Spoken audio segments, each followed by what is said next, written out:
Assalamualaikum warahmatullahi wabarakatuh. Perkenalkan nama saya Laude Muhammad Farhan dengan NIM 2650019. Di sini saya mau sedikit mereview tugas manajemen proyek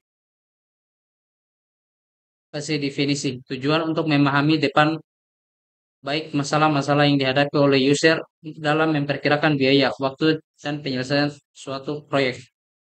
Tiga aktivitas utama pada fase definisi. Yang pertama, memahami dan menganalisis masalah-masalah dari kebutuhan user dalam membuat proyek TI. Keputusan adalah proyek dilaksanakan atau tidak. Jika proyek siap dilaksanakan, maka seorang manajer proyek harus menganalisasi resiko yang mungkin terjadi yang dapat menggagalkan proyek tersebut. Pembuatan proposal berupa perkiraan dalam hal rancangan, biaya, serta waktu penyelesaian suatu proyek. Dokumen kebutuhan atau requirement dokumen adalah dokumen formal yang digunakan untuk mendetailkan kebutuhan atau persyaratan khusus yang harus dipenuhi oleh suatu sistem, aplikasi, atau proyek. Dokumen ini umumnya mencakup kebutuhan fungsional, kebutuhan non-fungsional, batasan sistem, serta kriteria validasi dan verifikasi. Tujuannya adalah untuk memastikan bahwa semua pihak yang terlibat dalam pengembangan proyek memiliki pemahaman yang sama tentang apa yang diharapkan dari sistem atau aplikasi yang akan dikembangkan. Dokumen kebutuhan biasa meliputi pendahuluan, berisi latar belakang, tujuan, dan lingkup proyek. Deskripsi umum menjelaskan perspektif produk, fungsi utama produk, karakteristik pengguna, serta batasan-batasan proyek. Yang ketiga, kebutuhan spesifik. Yang pertama ada kebutuhan fungsional, dan yang keduanya ada kebutuhan non-fungsional. Yang keempat, glosarium, dan yang kelima, lampiran. Lanjut, dokumen kebutuhan. RD menyatakan masalah-masalah yang dihadapi oleh user dan solusi umum yang dibutuhkan. Kadangkala dokumen RD digunakan sebagai permohonan untuk sebuah proposal ketika user menawarkan proyek kepada kontraktor luar. Langkah-langkah dalam pembuatan dokumen kebutuhan. Yang pertama ada pemahaman proyek. Yang kedua, identifikasi pemangku kepentingan. Yang ketiga, wawancara dan diskusi dengan pemangku kepentingan. Yang keempat, analisis pasar. Yang kelima, studi kelayakan. Yang keenam, identifikasi kebutuhan awal. Yang ketujuh, penyusunan kerangka kerja RD. Yang kedelapan, evaluasi teknologi yang diperlukan. Yang kesembilan, pembuatan prototipe awal. Yang kesepuluh, penyusunan jadwal dan rencana kerja.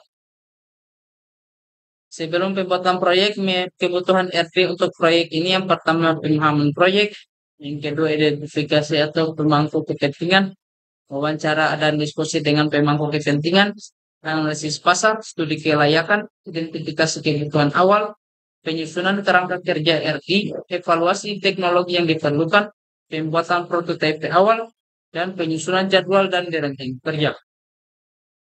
Lanjut, keputusan melaksanakan atau tidak melaksanakan proyek.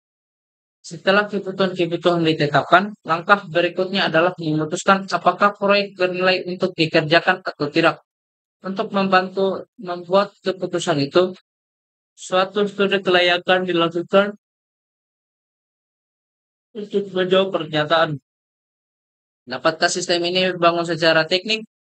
Sayangnya tidak semua mungkin secara teknik. Sehingga pernyataan-pernyataan untuk jawab diubah menjadi dengan biaya berapa sistem dapat dibangun dan apa keuntungannya. Dalam suatu studi kelayakan kita mempertimbangkan semua penyelesaian masalah teknis yang mungkin dan coba untuk memperkirakan biaya dari masing-masing penyelesaian masalah. Untuk suatu proyek yang berukuran besar, kita mempertimbangkan keputusan utama mengenai hardware apa yang digunakan. Apakah akan membeli software. Untuk proyek berukuran kecil sampai menengah, studi kelayakan yang formal tidak perlu ditulis. Biasanya cukup dengan mengangkat seseorang untuk mempelajari penyelesaian masalah yang mungkin dan menilai keuntungan. Perkiraan keuntungan ini mungkin saja mudah, tetapi seharusnya tidak dipergunakan.